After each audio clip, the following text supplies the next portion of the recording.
Caller ఎగరేసుకొని ఏ ఇంటికైనా వెళ్ళి ఆ ఇంట్లో చిక్కటి చిరునవ్వుల మధ్య వాళ్ళ ఆశీస్సులు తీసుకునే కెపాసిటీ, వాళ్ళ ఆశీస్సులు తీసుకునే పరిస్థితి ఏ నాయకుడికైనా ఉంది అని అంటే అది ఒక్క వైఎస్ఆర్ కాంగ్రెస్ పార్టీ నాయకులకు మాత్రమే ఉందని గర్వంగా చెప్పగలం.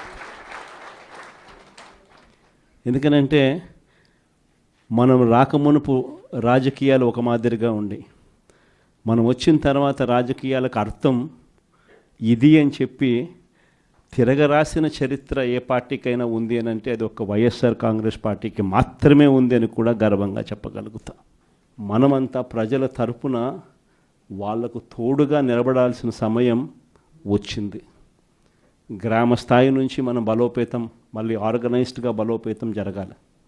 జిల్లా స్థాయిలోనూ, మండల స్థాయిలోనూ, గ్రామ స్థాయిలోనూ, ప్రతి స్థాయిలోనూ కూడా మనమంతా కూడా క్యాడర్ను మొత్తం ఏకం చేయాలి, ఆర్గనైజ్డ్ పద్ధతిలోకి తీసుకొని రావాలి.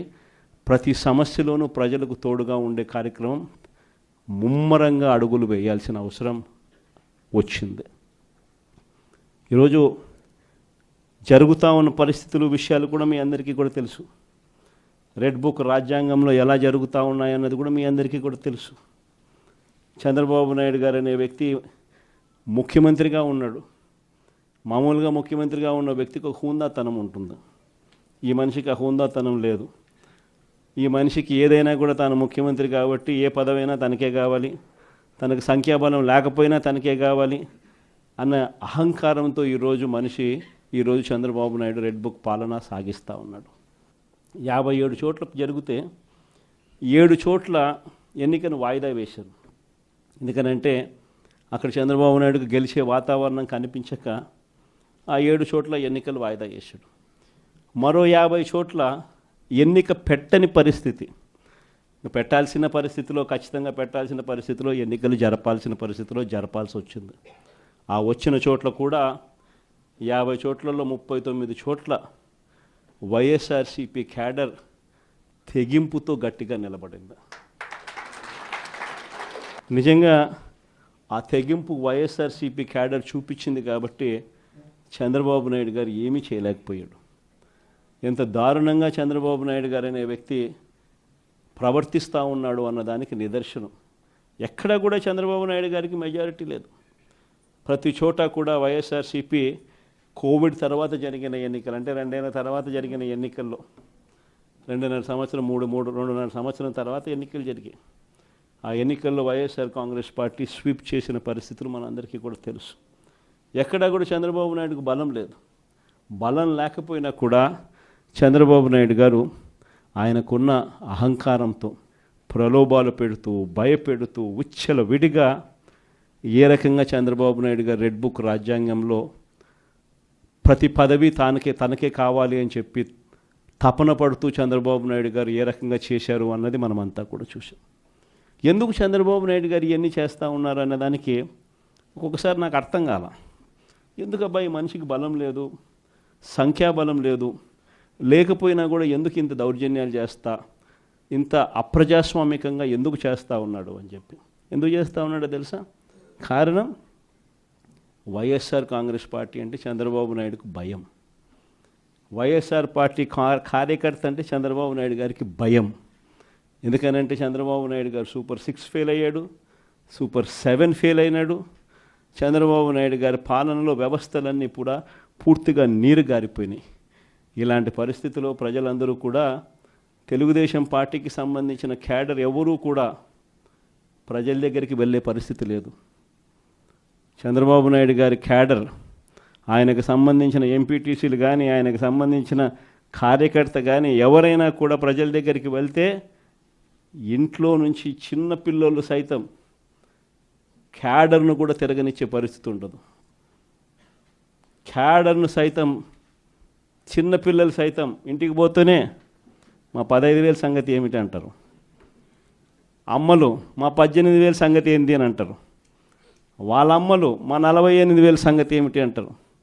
ఇంట్లో రైతన్నలు మా 26,000 సంగతి ఏమిటి అని, ఉద్యోగం ఎతికే పిల్లలు మా 36,000 సంగతి ఏమిటి అని చెప్పి ఇలా ప్రతి ఒక్కరూ ఇంట్లో ప్రశ్నిస్తారని కనీసం క్యాడరు కనీసం ఇండ్లకు కూడా పోని పరిస్థితిలో చంద్రబాబు నాయుడు గారి పార్టీ ఈరోజు పరిపాలన సాగిస్తూ ఉంది. ఇలాంటి పరిస్థితుల్లో చంద్రబాబు నాయుడు గారిని ప్రశ్నించే స్వరం ఉండకూడదు అని రాష్ట్ర వ్యాప్తంగా ఒక భయానక వాతావరణం క్రియేట్ చేసే కార్యక్రమంలో భాగంగా ఇవన్నీ కూడా చంద్రబాబు నాయుడు గారు చేయిస్తూ ఉన్నాడు. ప్రజాస్వామ్యంలో ఎప్పుడూ కూడా మనుషులకు మంచి చేయాలి, మనుషులకు మంచి చేసి వాళ్ళ గుండెల్లో స్థానం సంపాదించుకొని వాళ్ళ మనసుల్లో స్థానం సంపాదించుకొని ఒక నాయకుడు అనేవాడు పాలన చేయాలి.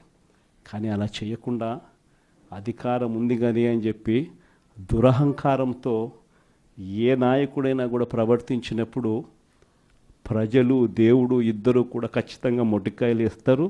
ఆ మొట్టికాయలు ఎంత దారుణంగా ఉంటాయి అని అంటే చంద్రబాబు నాయుడు గారికి నెక్స్ట్ ఎలక్షన్లకు వచ్చేసరికి సింగిల్ డిజిట్స్ కూడా రాని పరిస్థితులకి ఆయన పడిపోతాడు. కాబట్టి ప్రతి ఒక్కరం నేను ఒకటే అడుగుతా ఉన్నా, అందరం ఐక్యంగా ఉందాం. మొన్న కూడా చూసాం, చంద్రబాబు నాయుడు గారు భయపడిచ్చే ప్రయత్నాలు ఎక్కువ చేస్తాడు. మొన్న రామగిరిలో మనం అంతా చూసాం ఏం జరిగిందో. రామగిరి మండలంలో 10 ఎంపీటీసీలు ఉంటే 9 వైఎస్ఆర్సీపీ 9 గెలిచింది. కేవలం తెలుగుదేశం పార్టీ 1 మాత్రమే గెలిచిన పరిస్థితుల మధ్య రామగిరిలో ఉప ఎన్నిక జరిగింది. మరి 9 గెలిచిన వైఎస్ఆర్సీపీ గెలుస్తుందా? కేవలం 1 గెలిచిన తెలుగుదేశం పార్టీ గెలుస్తుందా? ఎవరికైనా అర్థమవుతుంది 9 గెలిచిన వైఎస్ఆర్సీపీనే ఆ ఉప ఎన్నికల్లో గెలుస్తుంది అని. కానీ ఆ ఎన్నికల్లో ఆ రిజల్ట్ను తారుమారు చేసేందుకు ఏకంగా పోలీస్ ప్రొటెక్షన్తో ఎంపీటీసీలు ప్రయాణం చేయాల్సి వచ్చింది. మా ప్రాణాలకు ముప్పు ఉంది, మాకు భద్రత కల్పించని కోర్టుకు పోతే కోర్టు పోలీసు భద్రతతో వారిని ఎలక్షన్ హాల్లోకి తీసుకొని పోమని చెప్తే ఈ పోలీసులు ఎంత అన్యాయంగా తయారయ్యారంటే పోలీసులే ఈ ఎంపీటీసీలను బెదిరించే కార్యక్రమాలు సాక్షాత్తు పోలీసులే చేపట్టారు. రామగిరికి సంబంధించిన అదే మండలానికి సంబంధించిన ఎస్ఐ వీళ్ళ వెహికల్లో ఎక్కుతాడు. ఎక్కి ఈ ప్రతి ఎంపీటీసీలతోనూ వీడియో కాల్తో ఆ పక్క ఎమ్మెల్యేతోనూ ఎమ్మెల్యే కొడుకుతోనూ మాట్లాడిస్తారు. వాళ్ళు భయపడిస్తారు. మీ ఇంట్లో మీ అమ్మ మీ నాయన ఇంటికి రావాలంటే ఖచ్చితంగా ఎంపీటీసీ ఎలక్షన్లలో వాళ్లకు అనుకూలంగా ఓటేస్తేనే జరుగుతుందని బెదిరిస్తారు.